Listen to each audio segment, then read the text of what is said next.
Sean bendecidos todos nuestros hermanos y hermanas en el Señor en esta preciosa noche de hoy martes con nuestra clase de discipulado. Hoy estamos aquí desde el Centro de Discipulado Mundial en Humacao, Puerto Rico, haciendo un resumen de las cartas paulinas. Sabe que nosotros hemos estado desde el verano para acá haciendo un recorrido completo de las cartas del apóstol Pablo en un orden cronológico sugerido y nos hemos dejado guiar por ese orden cronológico sugerido. No obstante, el pasado martes estuvimos aquí exponiendo a través del pastor Alexis Rivera la carta a Tito. Por lo que hoy entonces solamente vamos a hacer un resumen de todas las cartas, cuál es el tema principal, cuál es el versículo bíblico que resalta en ella el mensaje que encierra cada una de ellas. Y en noviembre, el próximo martes en adelante, comenzamos entonces el estudio de la carta a los hebreos. Y ahí estaremos dando detalles sobre la carta a los hebreos. Hay algunas personas que se la acreditan a Pablo, los exégetas entienden que no, pero de eso estaremos hablando el próximo martes. Hoy vamos a entrar entonces en este resumen de las cartas paulinas, no sin antes dirigirnos delante del Señor en oración. Padre eterno, Padre de bondad y de misericordia, gracias en esta preciosa noche por esta oportunidad, por este privilegio, Señor, por este tiempo y espacio que hemos apartado para el estudio de la palabra, para escudriñar las escrituras, para internalizar esas enseñanzas que el apóstol Pablo diligentemente enseñó, compartió, exhortó e impartió a sus discípulos, a las iglesias que le tocó evangelizar y a aquellas que aunque no estuvo presente, pero de alguna manera las alcanzó con su mensaje. En esta preciosa noche, Señor amado, bendigo a cada uno de mis hermanos que están aquí presentes y bendigo a cada uno de mis hermanos que se han conectado a través de estos medios digitales. En tu nombre oramos y te damos gracias. Amén, amén y amén.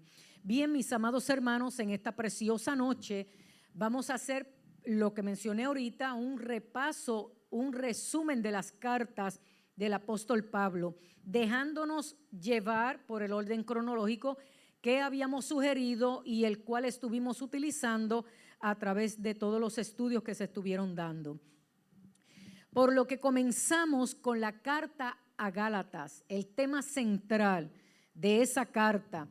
Estuvimos viendo a través del estudio de esa carta cómo las comunidades de Galacia habían sido perturbadas por algunos predicadores cristianos venidos de Jerusalén.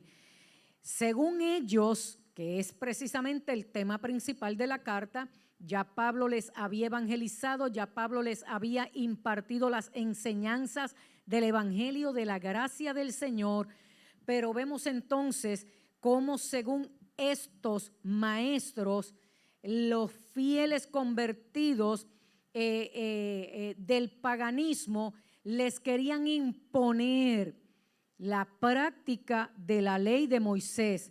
Les enseñaban que debían someterse a la ley de Moisés y a la práctica de la circuncisión, porque de esa manera vendrían a ser verdaderos hijos de Abraham y herederos de las promesas divinas. Así que en la carta a los creyentes que estaban en Galacia, que se entienden que eran unos grupos ubicados en esa área geográfica, por eso se llama la carta de Gálatas, porque iba dirigida a esa área. Al mismo tiempo, estos maestros trataban de desacreditar la persona y la autoridad apostólica de Pablo, mostrando el desacuerdo que tenía él con los apóstoles si en este caso querían imponer las enseñanzas de la ley.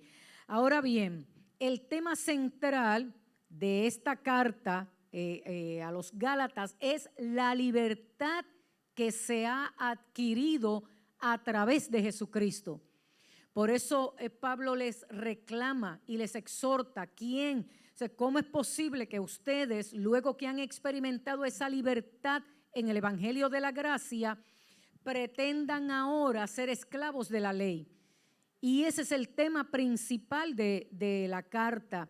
Entonces, repito, la libertad del cristianismo, llamado a recibir la salvación como un don de Dios que se alcanza por la fe en Jesucristo y no por el sometimiento a las exigencias de la ley. Eso es lo que encierra la carta de los Gálatas. Porciones bíblicas que resaltan de la carta, las porciones bíblicas que resaltan de esa carta y casi finalizando la misma, y que es la más conocida y quizás de las más estudiadas, es las obras de la carne y el fruto del Espíritu. Repito, las obras de la carne versus el fruto del Espíritu y la obra que Dios ha hecho en nosotros para producir ese fruto. Eso abarca más o menos la carta que Pablo le escribe a los creyentes de Galacia. Vimos también la carta a los tesalonicenses y la vimos en dos partes, la primera carta, la segunda carta. El tema central de la enseñanza de Pablo en esta epístola se centra principalmente en la segunda venida de Jesucristo. Es de las primeras cartas, por lo tanto, esos creyentes esperaban el retorno de Jesucristo para ese mismo tiempo. Ellos esperaban el regreso de Jesucristo inmediatamente, porque lo que ellos habían conocido, el evangelio que les había alcanzado, es que las palabras finales de Jesucristo precisamente fueron la gran comisión y posteriormente que Él regresaría. Entonces vemos aquí a Pablo presentando precisamente en ese tema principal, que es la segunda venida de Cristo, e incluye las dificultades que enfrentarán sus seguidores antes del regreso de Jesucristo. Repito, la primera carta que tomamos de manera cronológica, algunos piensan que es las cartas de Tesalonicenses, otros piensan que es la de Gálatas, pero indistintamente cuál haya sido primero, cuál haya sido segunda, el contenido de las cartas podemos ver desde las primeras hasta las últimas la manera progresiva que el apóstol Pablo va compartiendo la revelación que tuvo de Jesucristo y lo que hace valer lo que él dice desde los Hechos de los Apóstoles, que le da gracias a Dios, el Padre Celestial, por haberle revelado a Jesucristo. Y esa revelación que el apóstol Pablo tiene de Jesucristo es precisamente lo que lo vuelve celoso de velar por el mensaje que se le ha encargado para él llevarlo a todo lugar. En el caso de él, como así bien él expresa, su llamado, su apostolado va dirigido a los gentiles. Y eso lo vemos en sus cartas, con ese celo apostólico, con ese celo paternal hacia sus hijos espirituales, de velar fielmente que nadie les imponga las enseñanzas ya caducadas porque se cumplieron en Cristo sobre la ley. Y no es que Pablo esté menospreciando la ley, sino que entendió amplia y profundamente lo que fue la ley, lo que representó la ley, la utilidad de la ley y luego cómo se cumple en Cristo para entrar en este mensaje del Evangelio de la Gracia. Por lo tanto, él entiende que el sacrificio de Jesucristo fue el que completó todo lo que la ley entonces, como sombras, tipos y símbolos, representaban en esa relación que Dios, el Padre Celestial, quería tener a través de Jesucristo con estos nuevos creyentes. Entonces, vemos aquí que en la carta de los tesalonicenses, él entonces está educando a estos creyentes sobre el retorno de Jesucristo pero les advierte lo que ellos van a enfrentar, lo que ellos van a vivir antes de ese retorno. Por lo tanto, el tema principal precisamente de la carta a los tesalonicenses es la segunda venida de Jesucristo, el momento de esa venida. Por lo tanto, por medio del estudio de esa carta, aprendimos acerca de la segunda venida y también la impartición del apóstol Pablo para animar a aquellos creyentes, aquella iglesia en sus comienzos, a que permanecieran fieles.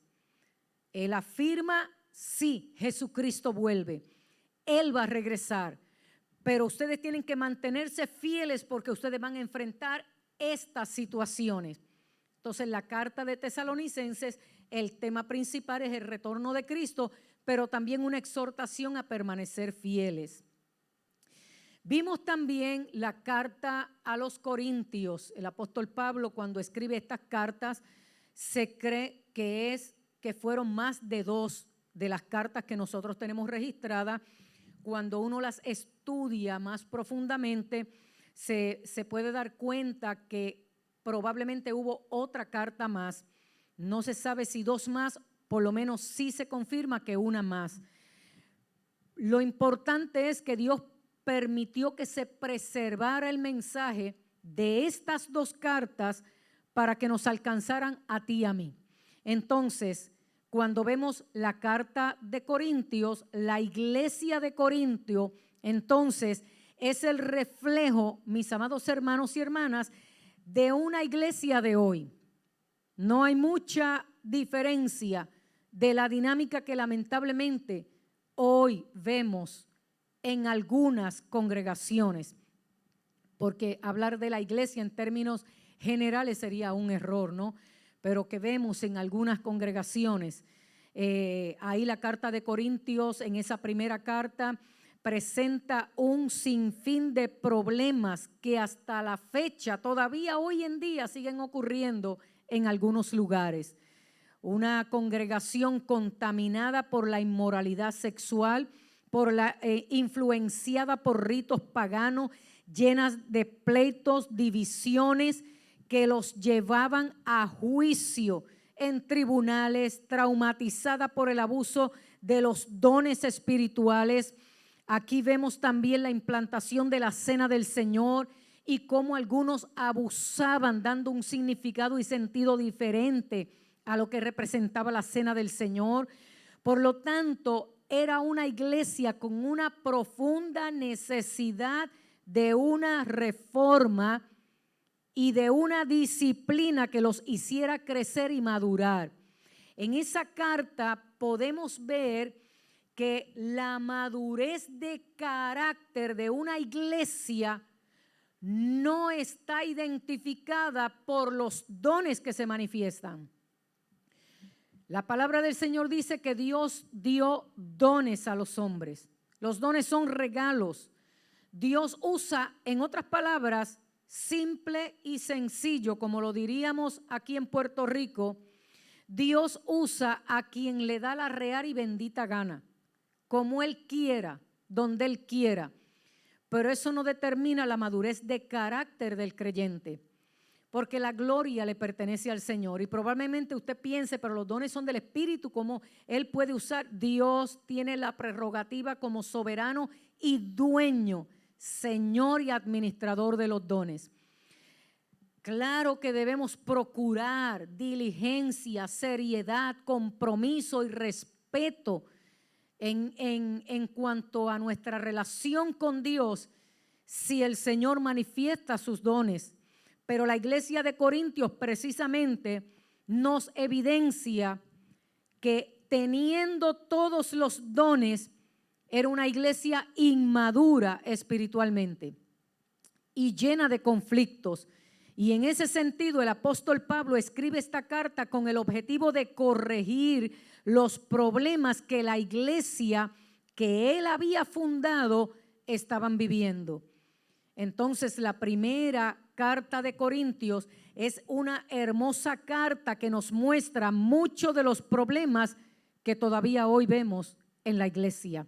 Así que no es muy diferente a lo que todavía hoy tenemos que trabajar. Y gracias a Dios que preservó estas cartas que nos sirven de referencia para educar a nuestras congregaciones, a nuestros hermanos, a nuestros discípulos, los nuevos creyentes, para no repetir la misma historia, para no cometer los mismos errores. Por lo tanto, en esta carta se encuentra unos excelentes capítulos, o sea, en la forma en que se ha recopilado, unas enseñanzas excelentes, porque es precisamente en esta carta donde se encuentra el poema del amor. Cuando usted estudia esa primera carta de Corintios que presenta el problema que tiene la iglesia, que desenmascara lo que está ocurriendo en la iglesia y que posteriormente menciona cómo Dios la ha capacitado y la ha facultado con los dones, pero el llamado del apóstol Pablo es que hay un don mejor que cualquier otro. Y Pablo dice, puedes tener todos estos dones, y él los clasifica. Puedes tener todos estos dones, pueden manifestarse todos estos dones, pero yo te voy a mostrar un camino más excelente y el don superior a todos esos dones, y es el don del amor. Y ahí aparece el poema del amor en Corintios 13, que usamos de referencia en muchas pláticas a veces de matrimonio. Entonces Pablo dice, ese es el mejor camino. Y luego entonces comienza, porque si yo hablare lenguas, si yo tuviera ciencia, si conociera todos los misterios, si obrara en caridad, él agrupa los dones en cada una de esas expresiones. Dice, pero no tengo amor, de nada sirve. De nada sirve, no cuenta para nada. Entonces él dice, ese es el camino de la excelencia, esa es la ruta de la madurez de carácter en el Señor. Ahí vemos el poema del amor, que es la porción más conocida de los Corintios. Vemos un desglose desmenuzado del estudio de los dones del Espíritu Santo. Vemos la institución de manera correcta de la Santa Cena. Vemos también la regulación de los dones dentro de la iglesia. O sea, no es solamente tener los dones y estar ahí al garete, como decimos en Puerto Rico. No. Esto, el Espíritu Santo tiene un orden. Por lo tanto, la manifestación de los dones deben también llevarse a cabo. No los limitamos, pero tiene que ser de manera educada. Y ahí nos da la referencia de cómo educarnos en la manifestación de los dones. Y entiéndase y repito, esto no es controlar al Espíritu Santo, esto es educarnos. Esto es como cuando un niño comienza a caminar y tropieza y se cae, pues hay que ayudarlo a levantar hasta que maneje. Si es hablar lengua, es como un niño que al principio balbucea, dice disparate hasta que va aprendiendo un lenguaje articulado para darse a entender. Entonces los dones igualmente, específicamente el don de lenguas, pues obviamente uno recibe el bautismo y uno está como un niño pequeño, balbuceando todo lo que se le ocurre balbucear. Pero el Espíritu Santo nos va enseñando que esto es un lenguaje espiritual y que comunica y que también recibe respuesta que podamos entender. Y el apóstol Pablo, pues en esa carta también nos trae un desglose completo de cómo se trabaja la manifestación de los dones. También en esa carta pudimos ver, en el estudio que tuvimos, la exposición de la resurrección de los santos, un tema muy importante para esa región y que también fue muy importante para la época de Pablo y sigue siendo un tema de gran relevancia en nuestro tiempo de hoy. Así que en ese sentido, Pablo nos presenta la manera correcta en la cual los creyentes tienen que conducirse en un mundo corrompido por el pecado y ser luz en medio de las tinieblas.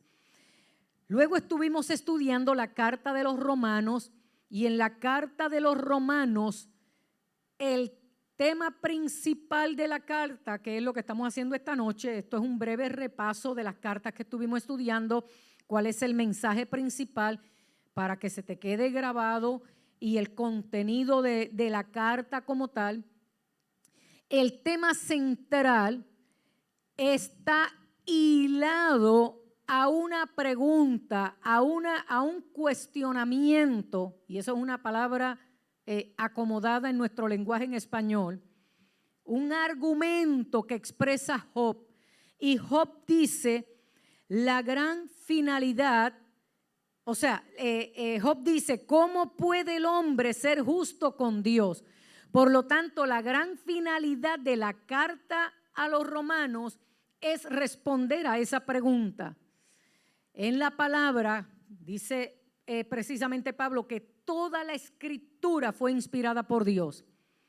Cuando los estudiantes en los seminarios, los estudiantes de la palabra, se les enseña lo que es la hermenéutica. Cuando la palabra se comprende, se entiende por sí misma a la luz de ella misma, como la misma palabra nos arroja mayor luz y se interpreta con la misma palabra. Me explico. Puede haber un pasaje bíblico que no me dé mucho entendimiento de lo que está diciendo, lo que se conoce como los pasajes oscuros de la Biblia, pero cuando nosotros miramos el entero de la palabra, claro que encontramos la respuesta y el entendimiento de ese versículo específico. Entonces, lo que estoy tratando de decir aquí es que el planteamiento de la carta a los romanos contesta esa pregunta que hizo Job, que es del tiempo patriarcal, que es de tiempos antiguos, que no se ha podido identificar con exactitud para qué tiempo se escribió ese libro de Job. Incluso algunos dudan de que sea una historia real y la tienen como una metáfora, como algún relato de enseñanza. Nosotros creemos, somos de los que nos alineamos a creer que es una historia registrada. Entonces, dice Job, ¿cómo puede el hombre ser justo? Pues la carta a los romanos responde de manera solemne a esa pregunta. Y el versículo que resume la carta completa de los romanos está en el capítulo 1, versículo 17. Y fue la que sacudió la conciencia de Martín Lutero. Que de paso, el 31 de octubre es que se conmemora y se celebra la Reforma Protestante. Olvídese de Halloween y olvídese de esos disparates que surgieron después. El 31 de octubre es que se celebra la Reforma Protestante. Pues ese versículo fue el que sacudió la conciencia de Martín Lutero. Es la respuesta a Job, pero también es el resumen de la carta. Y dice en Romanos 1:17, porque el evangelio, repito, porque en el evangelio la justicia de Dios se revela por fe y para fe. Así que el meollo de todo el asunto aquí es la fe. Por la fe recibo ese acto que obró justicia a mi favor, pero por la fe también lo comprendo y respondo a ese sacrificio. Repito, porque en el evangelio la justicia de Dios se revela por fe y para fe, como está escrito, mas el justo por la fe vivirá. Esto fue una implosión en la conciencia de Martín Lutero. Esto fue una implosión interna sobre lo que él había aprendido hasta ese momento.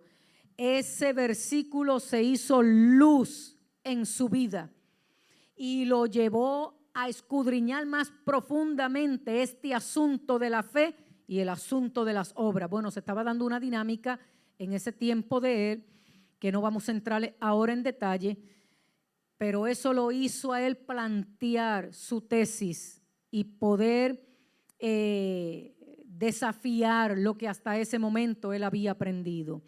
Nada podemos hacer para restablecer nuestra amistad con Dios, para ser declarados justos, inocentes, única y exclusivamente puede conseguirse por medio de la fe.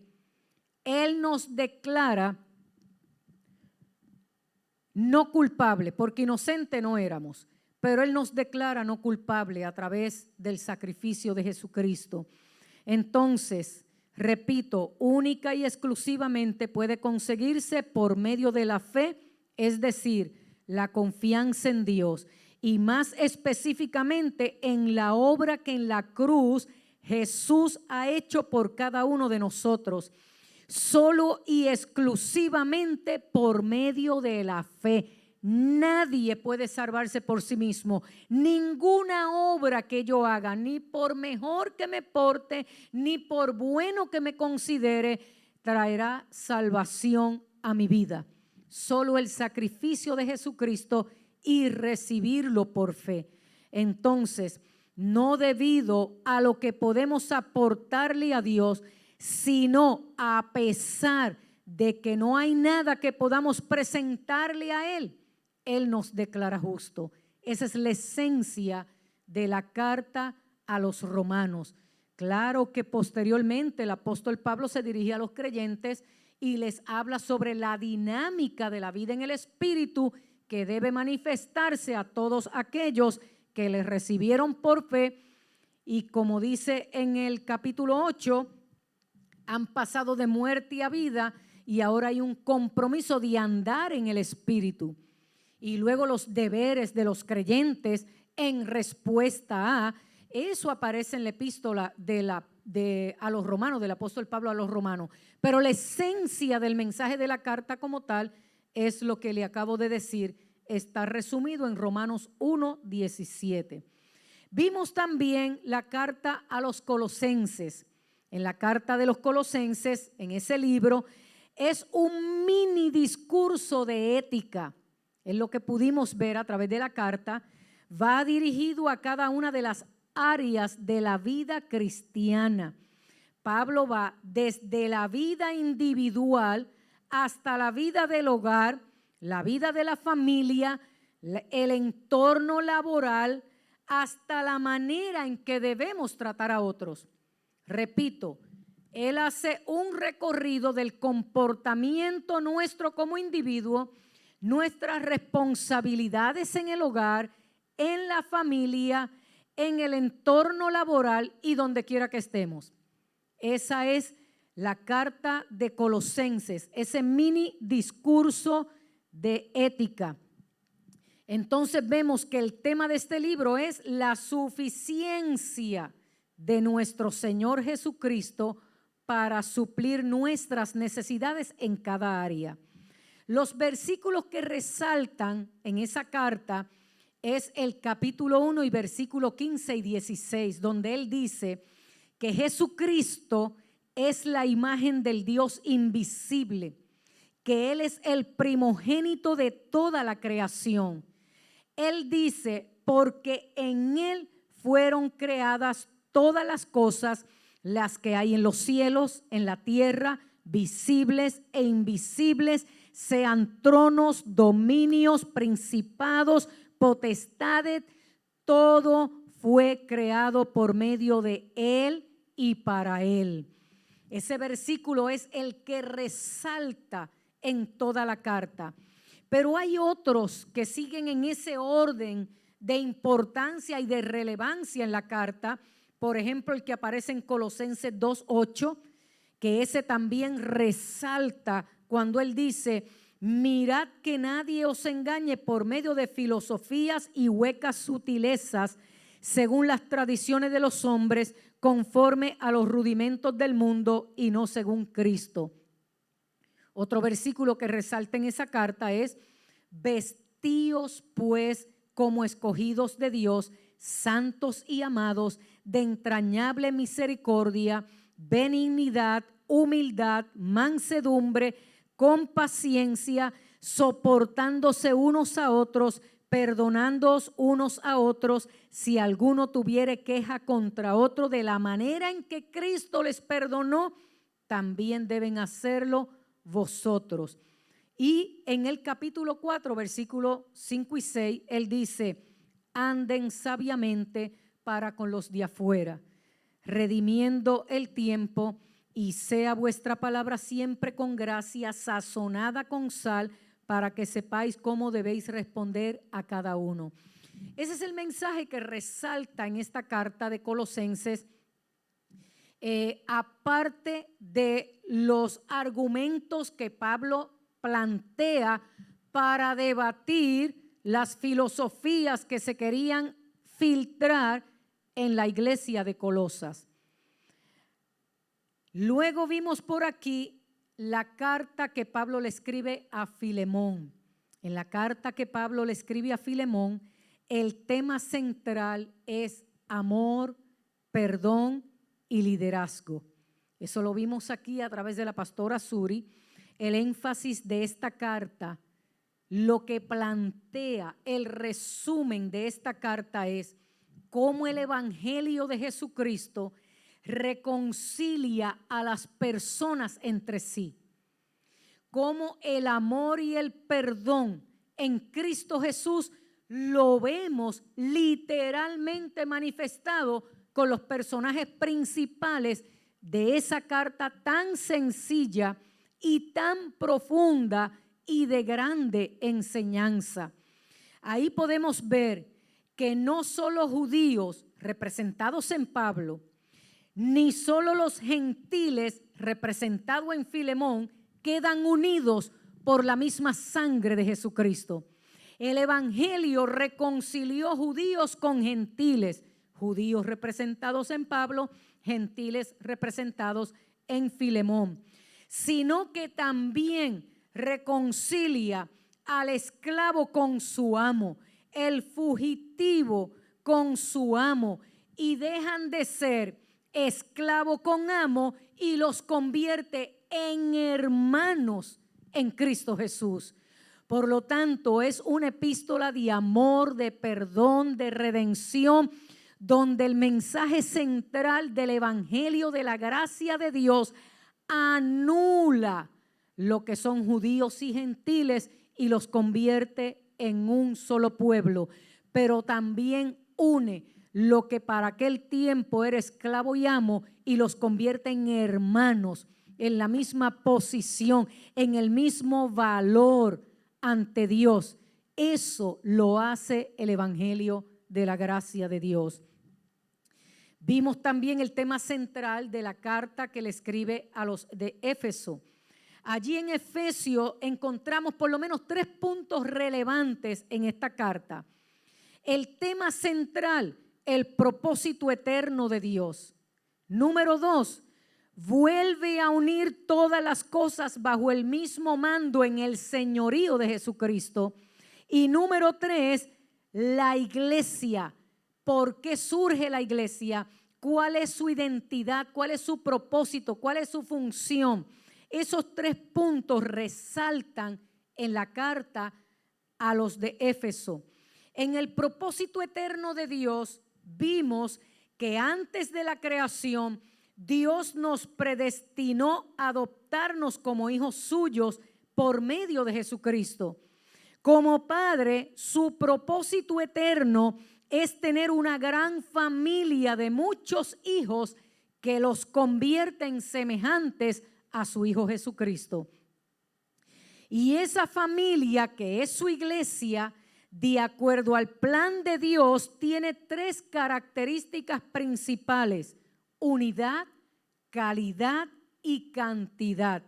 Y todo esto es posible solamente a través de Jesucristo. El propósito principal y final de la iglesia es que resulte en alabanza para la gloria de Dios, lo cual será posible únicamente si la iglesia tiene esas 3 características que te acabo de señalar: unidad, calidad y cantidad. En el segundo punto que vemos en esa carta, que es cuando él vuelve a unir todas las cosas bajo el dominio de Jesucristo, bajo el mando de Cristo, vemos ahí cómo el pecado, que básicamente es rebelión contra Dios, produjo en la humanidad corrupción, maldición y muerte. El pecado destruyó la unidad del universo y produjo división, discordia y enemistad, donde en la carta el apóstol Pablo lo plantea en este orden: el hombre con Dios, el hombre consigo mismo, el hombre con su prójimo, el hombre con la naturaleza, marido con mujer, padres con los hijos, hijos contra los padres, gobernantes con los gobernados, el patrón con el obrero, los judíos con los gentiles. Ese es el orden que vemos que Pablo plantea, cómo el pecado dañó esas relaciones, rompió esa unidad, y cómo en Cristo comienza la restauración de todas esas relaciones, y cómo Él vuelve a reunir todas las cosas, siendo Él la cabeza, estando Él bajo el dominio y el gobierno. Es lo que plantea Pablo aquí. Por lo tanto, este es uno de los pensamientos principales subyacentes en esta epístola. ¿Cuál? Que en este estado de la humanidad, en la consumación de los tiempos, como Pablo lo plantea en esa carta, Dios envió a su Hijo al mundo para volver a unir en Él todo lo que el pecado había dividido. Y ahora en el plan de Dios es unir, reconciliar, armonizar en Cristo lo que el pecado destruyó y separó. Y el tercer punto que Pablo plantea en esa carta sobre la iglesia, como les dije ahorita, ¿qué es la iglesia? ¿Cuál es el plan de Dios para la iglesia? ¿Cuál es la relación entre Cristo y la iglesia? En esa carta el apóstol enseña acerca de las principales características de la iglesia. Primeramente, que tiene un fundamento apostólico. Pablo es el que establece que la iglesia debe tener un fundamento apostólico. Él habla de los ministerios que se desempeñan bajo ese fundamento. La forma de edificar la iglesia, Pablo la plantea también en esa carta y enfatiza principalmente la unidad y la santidad que debe prevalecer en la iglesia. Él presenta a la iglesia como el cuerpo de Cristo, como la familia de Dios, como el templo del Espíritu Santo y como la desposada de Cristo. Eso lo estuvimos viendo a través de la carta del apóstol Pablo a los creyentes allí en Éfeso.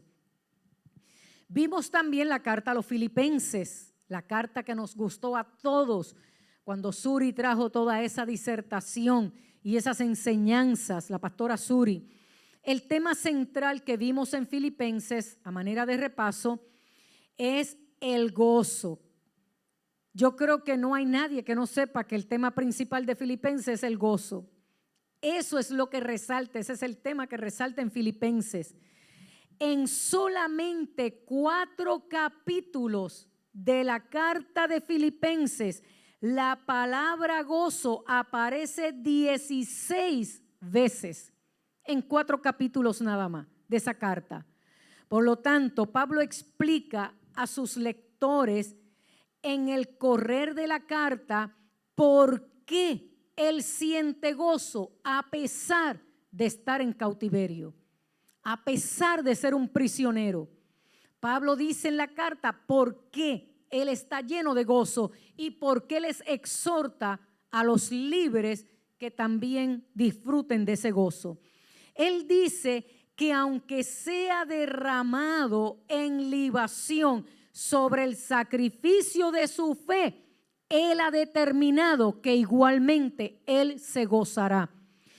Podemos entender entonces que en esta carta Pablo nos está diciendo el gozo del que yo estoy hablando, el gozo que yo les estoy enseñando, no es una manifestación emocional humana.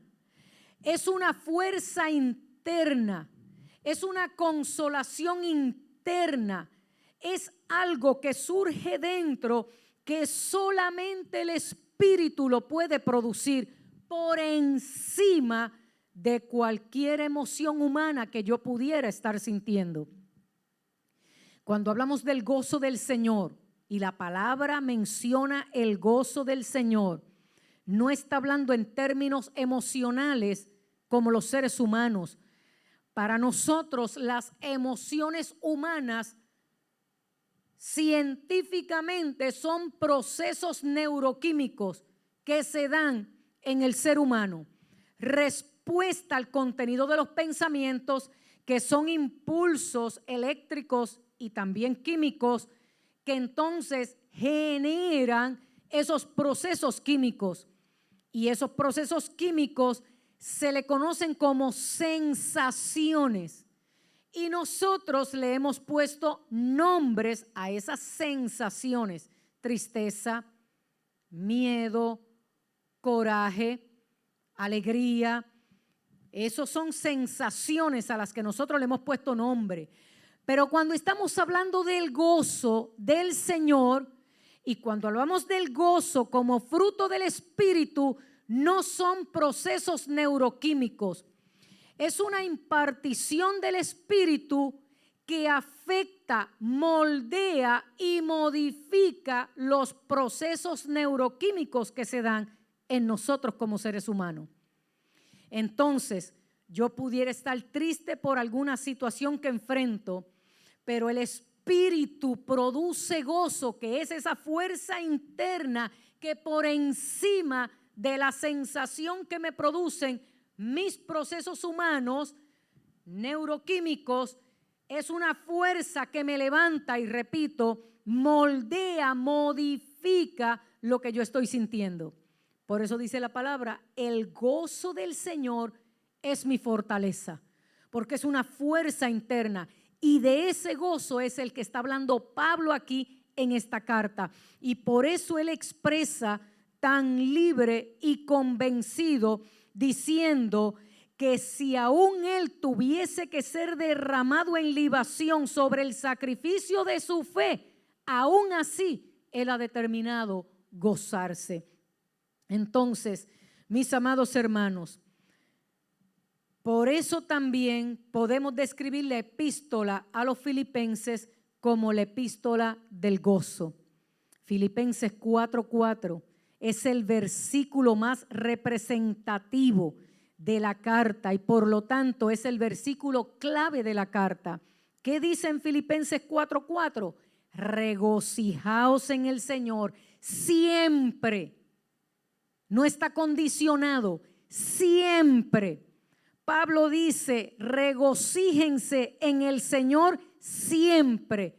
Otra vez les digo, así dice el versículo, regocijaos. Los temas claves son: Cristo es el vivir para mí. Cristo es el ejemplo para seguir. Cristo es mi meta personal. Cristo es la fuerza interna que me lleva a cumplir la meta.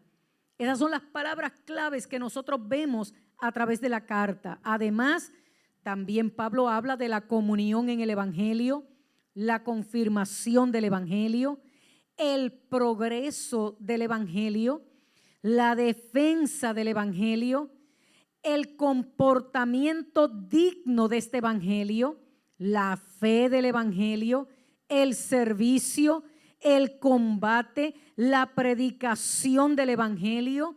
Todo eso también lo vemos a través de esta carta.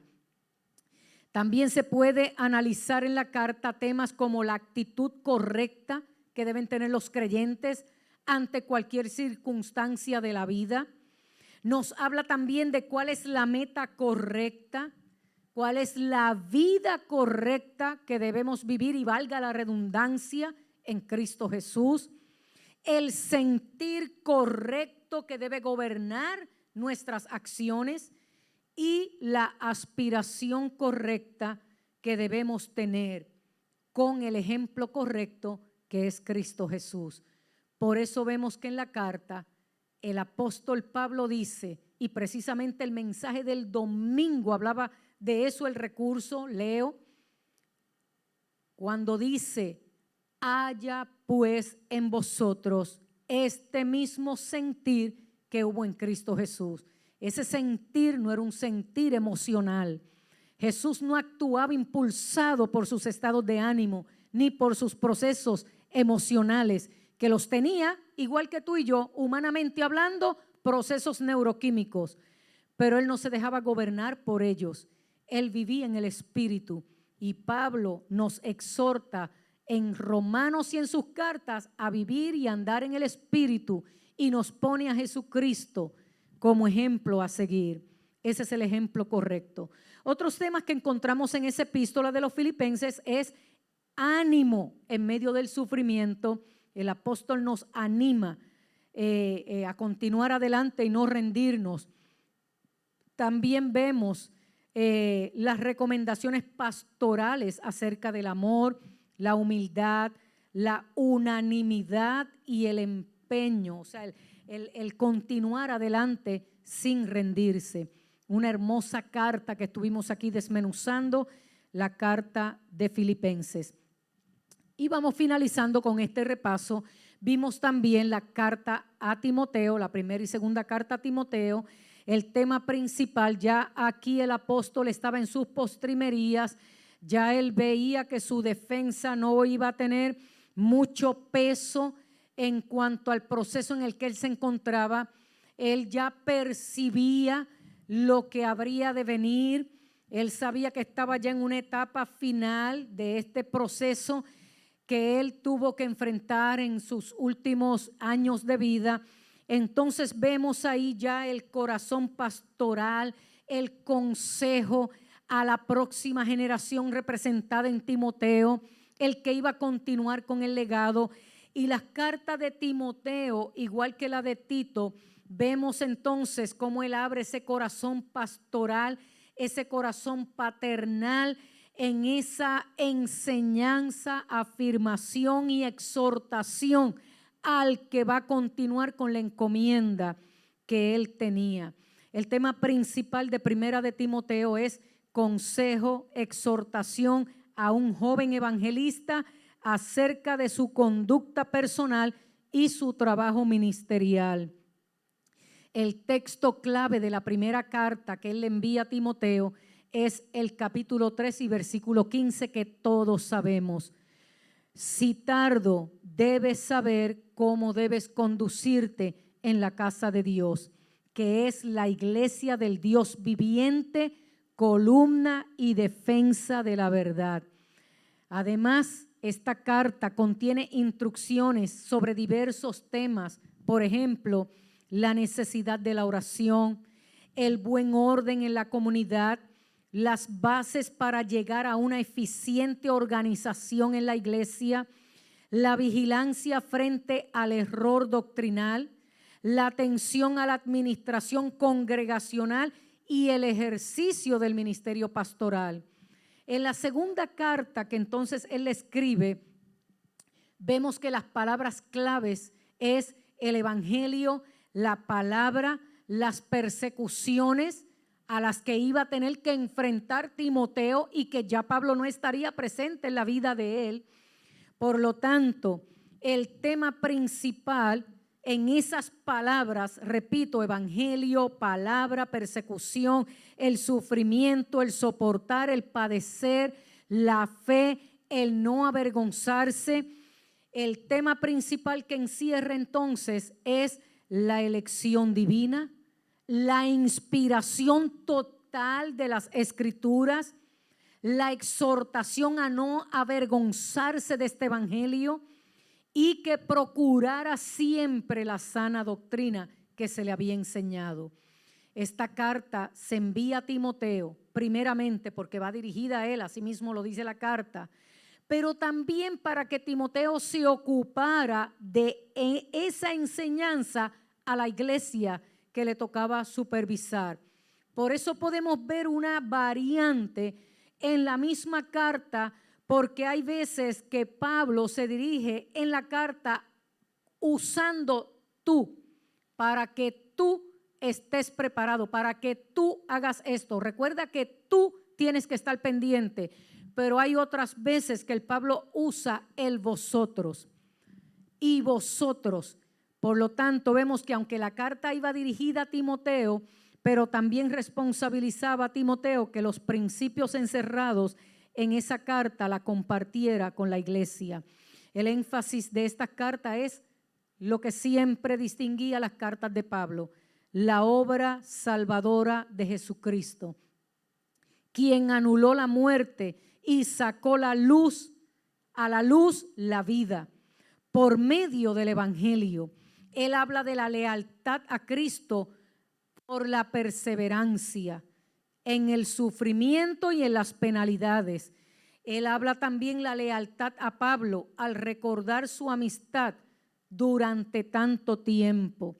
Lealtad al evangelio por medio de ser fiel al proclamar y enseñar esta palabra del evangelio. Y la lealtad a la propagación del evangelio. Pero al final, la muerte, Pablo está dejando saber ya que está en esa recta final, y en esa recta final él le advierte sobre las falsas enseñanzas, le advierte sobre la apostasía y le advierte que eso puede traer muerte espiritual. El versículo clave de esa segunda carta la vemos en el capítulo 4, versículo 5, cuando le exhorta a Timoteo y le dice: sé sobrio en todo, soporta las aflicciones, haz obra de evangelista y cumple con tu ministerio.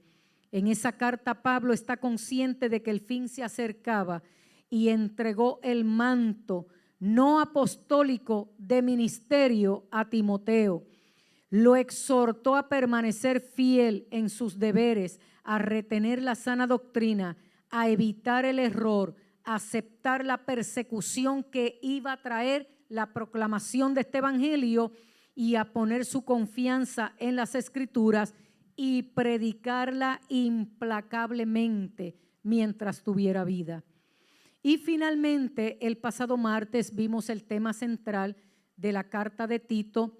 El pastor Alexis estuvo trayendo aquí un resumen. El tema principal de esa carta: consejos y exhortaciones acerca de los deberes y de las doctrinas ministeriales, con énfasis especial sobre el mantenimiento de las buenas obras. No quiere decir aquí que la salvación es por las buenas obras, es que él exhorta a que obren bien por la proclamación de este evangelio de la gracia del Señor. El texto clave de Tito está en el versículo 5 del capítulo 1, cuando le dice: por esta causa te dejé en Creta, para que corrigieras lo deficiente y establecieras ancianos en cada ciudad, así como yo te mandé. Me luce y percibo que además de la carta para animar a Tito, estaba también corrigiendo algo en ese joven pastor de Creta. La carta tenía como una doble intención. El versículo 8 del capítulo 3, él le dice a Tito: palabra fiel es esta, y en estas cosas quiero que insista con firmeza, para que los que creen en Dios procuren ocuparse en las buenas obras. Estas cosas son buenas y útiles a los hombres. El pensamiento central de la carta es el énfasis a las buenas obras. Esta es una respuesta suficiente para los que dicen que hay un conflicto doctrinal en las cartas de Pablo y las de Santiago.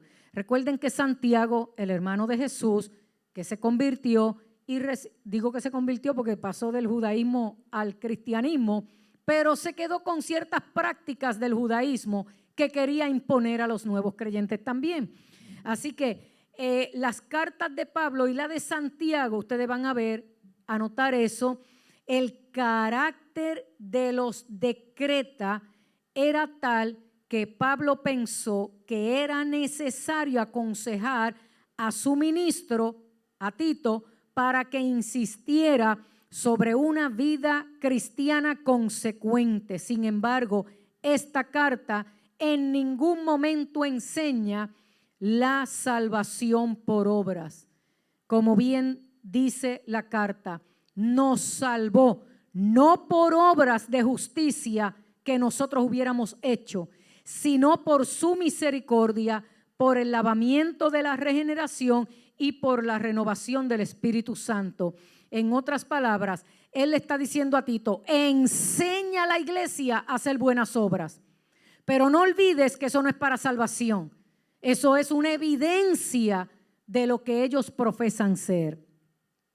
Entonces, el título que abarca la carta es gracia para hacer lo bueno.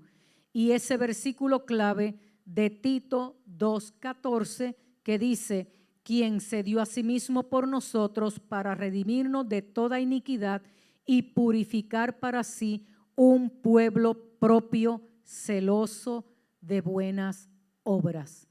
Mis amados, las cartas del apóstol Pablo, y ya finalizamos con este resumen de las cartas, todavía al leerlas sentimos que son cartas que nos escriben a nosotros la iglesia de hoy. Todavía las enseñanzas, todos esos principios, todos esos argumentos que Pablo le imparte a los nuevos creyentes. Por eso quisimos traer el estudio sistemático de estas cartas.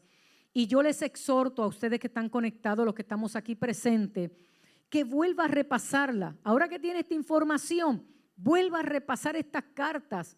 Y cuando las repase, repásela con el libro de los Hechos de los Apóstoles.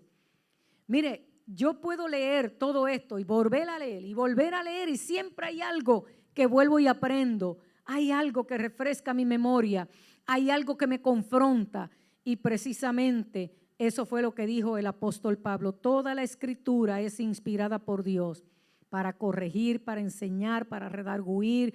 La palabra de Dios tan necesaria hoy. Finalizamos entonces con este repaso de estas cartas del apóstol Pablo, este breve resumen de cada una de ellas.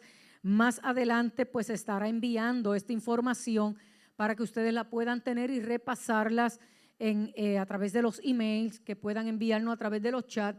Ahí las podemos hacer llegar. Quiero que en este momento entonces estemos en pie, mis amados, para orar al Señor dándole gracias por esta palabra que Él nos comparte hoy, que Él nos permite también compartir con otros. Y les recuerdo a todos los que se han conectado que entonces el próximo martes estamos entrando al estudio bíblico de la carta a los Hebreos.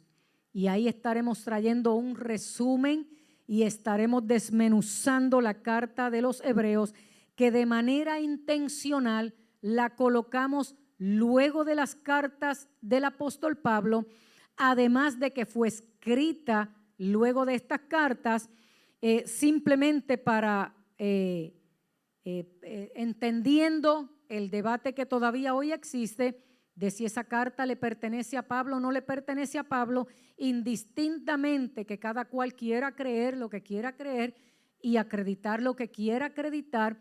Vamos a estudiar la carta porque el contenido de ella es poderosísimo, poderosísimo.